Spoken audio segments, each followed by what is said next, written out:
At ngayon mga giliw naming tagapakinig, narito si Lola Sela sa kanyang pangatlong kabanata ng kanyang kwento na pinamagatang Taong Buhaya. Dito sa ating dulang, mga kwento ni Lola Sela.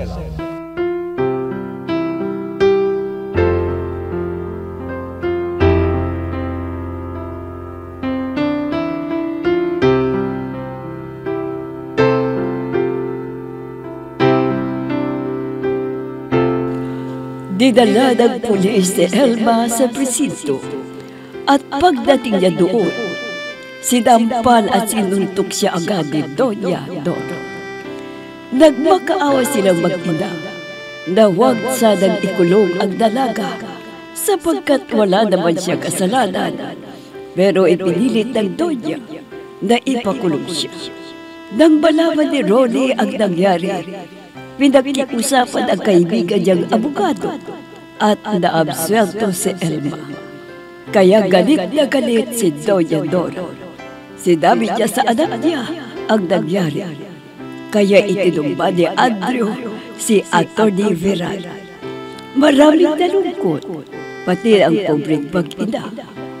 Minsan, habang naglalakad si Ronnie papunta sa tinitirhan nila ni Elma, ay sinundan siya ni Andrew.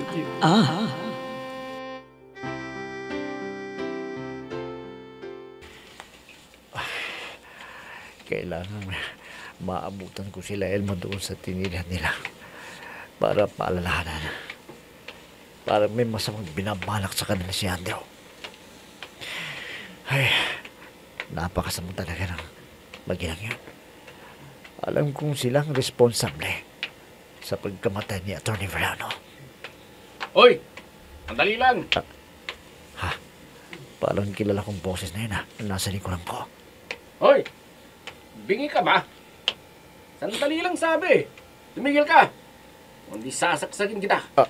Wag! Wag mo kong sasakyan! Wag! Bingi ka ba? Ha? Aray ko. Kapag sinabing tigil, tumigil ka! Ha? Tama na! Parang awa mo na. Wala akong kasalanan sa'yo. Anong walang kasalanan sinasabi mo? Huh? Sabi kong tigil, tuloy ka pa rin sa paglakad. Hindi mo ba ako kilala, ha? Kuwan, kilala. Yun naman pala eh. Sa uulitin, kapag sinabing tigil, tumigil ka. Oo. Naiintindihan mo? Oo, sir. Oo. Nga pala, saan ka pupunta? Bakit nakita kitang parang papasok dito sa lumang bahay? Kuwan, wala. Napadalang ako. Hindi ko sasabihin. Napupuntahan ko si Elma. Baka lalong magalit. Akala ko papasok ka sa bahay. Siya nga pala. Nakita mo ba kung saan nakatira yung babaeng nagtitinda ng buko sa kanto-kanto? Kuwan. Hindi. At hindi ko kilalang babaeng yun. Hindi, sir. Ganun ba? Kung makita mo siya, sabihin mo sa akin. Dahil may malaking atraso yun sa mama ko. Sige, diyan ka na. Hinahanap niya si Elma. Kailangang makausap po silang mag-ina para mapagtago na sila.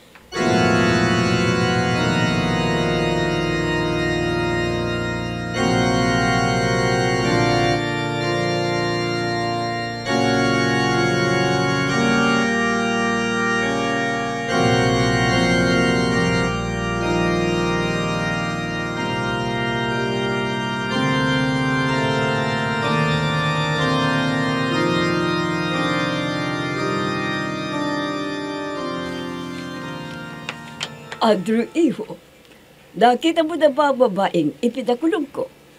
Hindi, Mama. Marami na akong napagtanungan pero hindi na lang nila nakikita ang babaeng yon. Saan na kaya nagpunta ang babaeng yon? Bakit hindi na makita? Huwag kang mag-alala, Mama. Hindi ako titigil hanggat hindi ko mahahanap ang babaeng yon. May itsura din ang babaeng yun, Mama. Alam ko na yung binabalak mo, iho. Huwag ka masyadong pilyo. Ikaw naman, Mama. Ako na ang bahala sa babaeng yun. Basta pangako, hahanapin at hahanapin ko siya.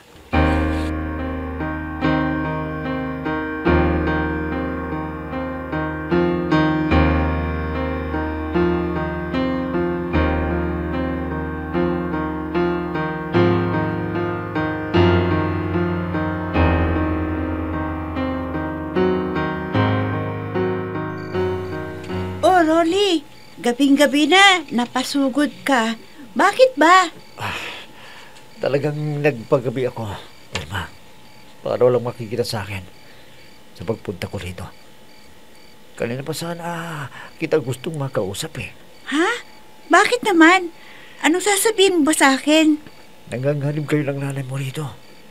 Kaya kung pwede, huwag na kayong magpang-abot pa ng liwanag bukas ng madaling araw. Dahil hinahanap kami ni Andrew. Andrew? Yung anak ni Doña Dora? Oh, pakisabi na lang sa nanay mo ang sinabi ko, ha? O sige, hindi na ako magtatagal. Alis na ako. Sige, malis na si Rolly. Diyos ko, sana naman kaya kami pupunta ni Inay. Maghahanap naman kami ng ibang malilipatan dito. Dito na kayo tumira, mag-ina sa amin. Ha? Sino po kayo? Ako si Magno, ang may-ari ng bahay na ito. Ano?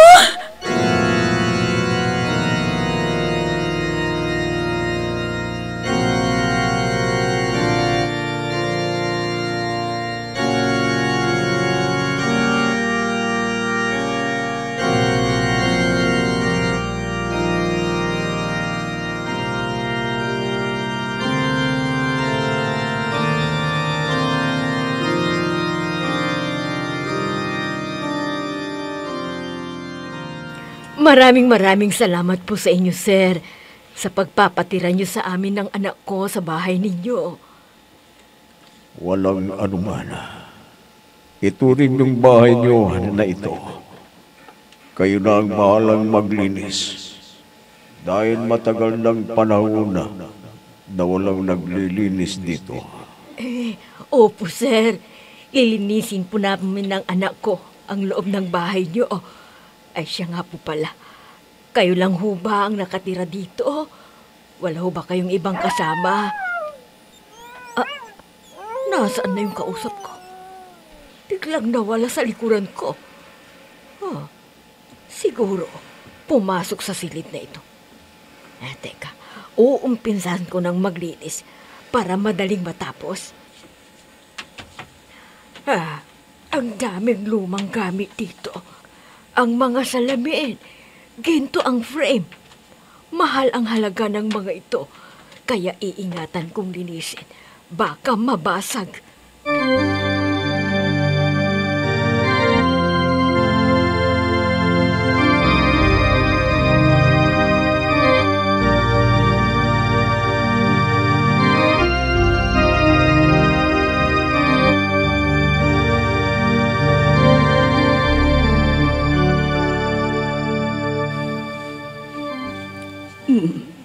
Sada ko daroon. Bakit napakadilim? Hindi ko makita ang tinatapakan ko. May papalapit sa akin. Sino ka? Sino ka? Bakit hindi ka sumagot? Kumusta ka lang, Ate Dora? Magno, ikaw? Huwag kang lalapit sa akin. Huwag! Napakasama mo, ate. Napakasama mo. Magno, wag, Leiko. Hindi ako baka... Wag! Magno! Wag! Wag, Magno! Wag!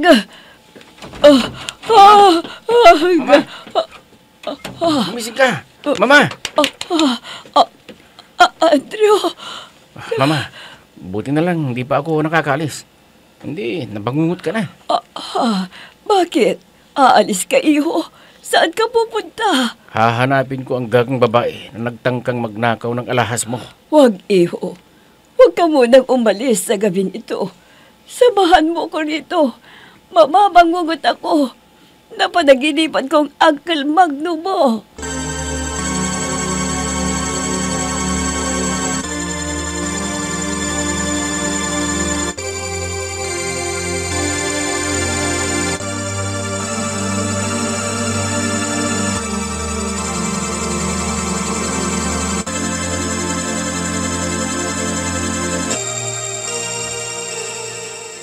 Anong kamo, Elma?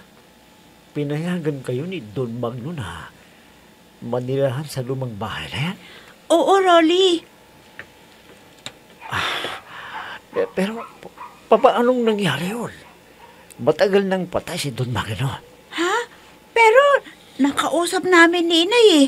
Baka naman iba ang sinasabi mong matagal nang patay. Hindi, Elma. Talagang patay na si... May panauhin ka pala, Elma. Don Magno? Opo, siya po si Rolly. Kaibigan ko. Rolly, si Sir Magno ang may-ari ng bahay na to. Elma, multo na siya. Multo na siya. Hindi. Buhay siya. Ayan o. Nakita mo naman, di ba? Sige, maiwan ko muna kayo. Mag-usap lang kayo ng kaibigan mo. Totoo ba ito? Hindi ba ako nananaginip? Totoo. Nagkamali sila ng akala na patay na si Don Magno.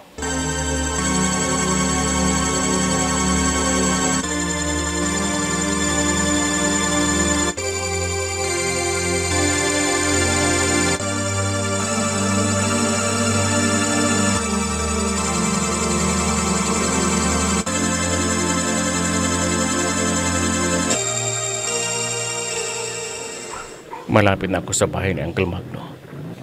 Kailangang makita ko kagad ang babaeng nagtangkang magnakaw ng mga alahas ni Mama. Yung pera, nanakaw na niya. Oh, dito na ako magpapark. Dito na ako. Magmamanman ako. Sabi ng nakausap ko, may nakatira na raw sa lumang bahay. Kung ganun, pwede na palang pasukin. Kung makakapasok ako, kukunin kong lahat na yung kayamanan ni Uncle Magno. Akin na lahat. Hindi ko muna sasabihin kay Mama. Totoo nga. May nakatira na sa bahay. Sino kaya ang mga yan? At bakit sila nakapasok? Elma, tapos mo na bang malinisan ang labas ng bahay? Opo, Inay. Tapos ko nang nilinisan. Dito naman ako maglilinis sa loob ng bahay. Totoo ba itong nakikita ko? Ang gagang babae at ang nanay niyang nakatira. Kung ganon, pwede na palang pumasok. Bababa ako sa sasakyan at palalayasin ko na ang mag-inang yan. Kung hindi sila lalayas, papatayin ko silang dalawa.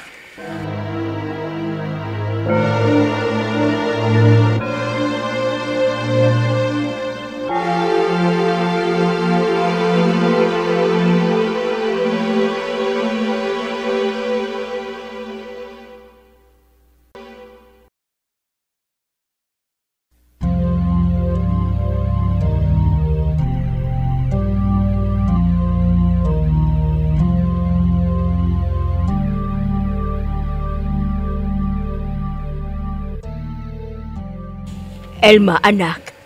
Kanina ko pa napansin niyang sasakyan na pumarada sa tapat natin. Oo nga po, Inay eh. Napansin ko din. Sino kaya yan? At bakit siya dyan pumarada? Tingnan mo yung bumaba sa sasakyan. Tingnan mo. Ha? Diyos ko, ang anak ni Doña Dora. Magtago tayo kaagad, Inay. Baka kung anong gawin niya sa atin. Halika kayo, bilisan niyo, Inay. O sige, doon tayo sa kwarto. Ilak natin ang pintuan. Halika na. Bilisan mo, anak. Inay, baka mabuksan niya ang pinto at gawan tayo ng masama. Huwag kang maingay.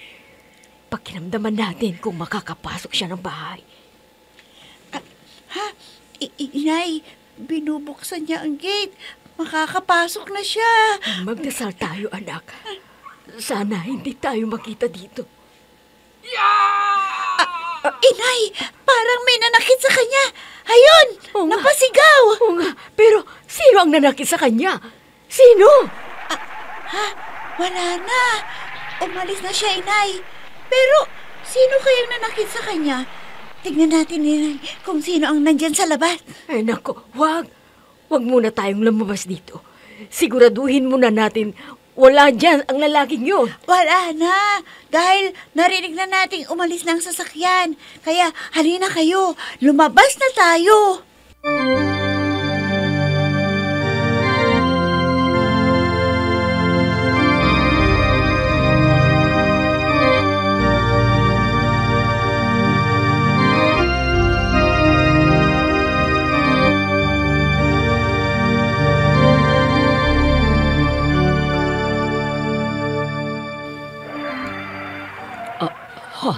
Si Andrew, nandyan na. Mama, Oh, Andrew, iho, saan ka magaling? At bakit ganyan ang itsura mo? Mama, galing ako sa lumang bahay nila, ang Limagno. Nakita kong may nakatira na doon. At alam niyo ba kung sino sila? Oh, sino? Huwag mo sabihin sila Uncle mo Magno at Ante mo Didita. Hindi, Mama. Kundi ang babaeng pinakulong niyo at ang nanay niya. Ha? Ang mga walang hiya. Indang kindilang bahay ng kapatid ko. Hindi pwede yan. Bakit mo sila pinabayaan? Bakit hindi mo sila pinalayas? Iyan nga ang sasabihin ko sa inyo, Mama. Nang papasok na sana ako sa may nanikmura sa akin. At hindi ako makahinga. Kaya umalis na ako. Ha? Sinong nanakit sa iyo? Hindi ko nga nakita, Mama. Kung ganon, hindi ka makapasok. Bakit ang mag-ina nakapasok? Yan nga ang pinagtatakhan ko. Nakapasok silang dalawa, pero ako hindi. Ha? Hindi pwedeng iba ang umangkin sa bahay na yun. Gumawa ka ng paraan para mapalayas ang mag-inang yun doon. Gumawa ka kaagad, Andrew. Opo, Mama. Aabangan ko sila sa labas at papatayin ko sila para siguradong wala nang ibang umangkin sa gusali na yon.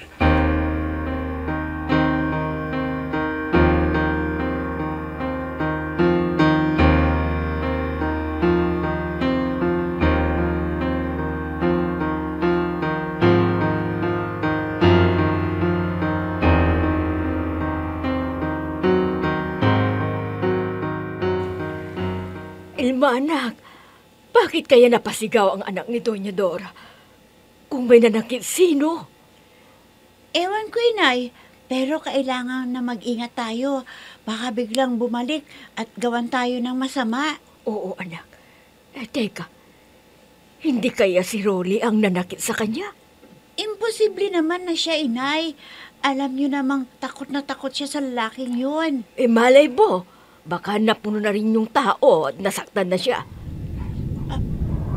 Elma, ano yun? Anong tunog na yun? Parang yumanan ang lupa. Ha? Hindi ko rin alam, Inay.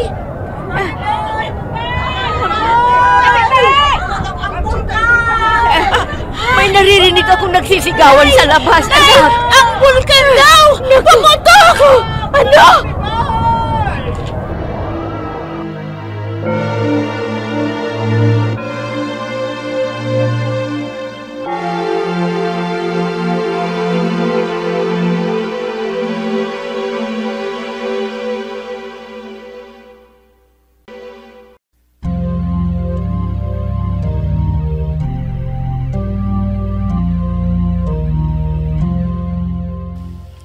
Ano kaya ang mangyayari sa bayan ng San Felipe? Magilim naming tagapakinig, abangan ang susunod na kabanata ng ating kwento na pinamagatang Taong Buaya, dito sa ating dulang Mga Kwento ni Lola Sela. Mga nagbigay buhay sa ating dula: Mayra Abrihal Narnola, Susan Malignem, Ami Diaz, Oscar Ora, Robert D. Guzman, Jun Cabato, Eva Alcoreza. Technical Supervision at Musika, Oscar Ora. Nilapatan ng tunog, Robert D. Guzman. Sa panulat at direksyon, Amos Iglesias. Mga Kwento ni Lola Sela. Inihahandog ng Ifre Recording Studio para sa pambansang radyo ng Pilipinas, Bombo Radio, Philippines.